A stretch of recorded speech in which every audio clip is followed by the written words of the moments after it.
The front desk clerk barely looked up as I asked for my father. My breath was shallow, every second stretching longer than it should have. I was led down the hallway, the sound of footsteps echoing off the tiles. The fluorescent lights above buzzed in a dissonant hum, amplifying the unease in my chest. When I finally arrived at the intensive care unit, I stood frozen for a moment in the doorway. It was a scene I never imagined myself witnessing, the sterile white room, the quiet beep of machines that seemed to count time in a way I couldn't comprehend. And then there he was, lying in the bed. His face, once strong and filled with a quiet authority, was pale and almost unrecognizable. His hands, which had once been so full of energy, lay lifeless at his sides. The machines around him beeped in rhythm, calculating life in ways that seemed too clinical for such a personal, intimate moment. I wanted to run to him, to shake him awake, to demand that this nightmare be undone.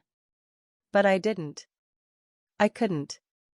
It was as if the very air in the room was holding me back, suffocating me. I walked closer, my steps tentative, unsure whether I should touch him or just stay in the corner and watch. The uncertainty in the air was overwhelming. I stood there for what seemed like hours, just looking at him, wishing for some sign of the father I had known, the man who had been invincible.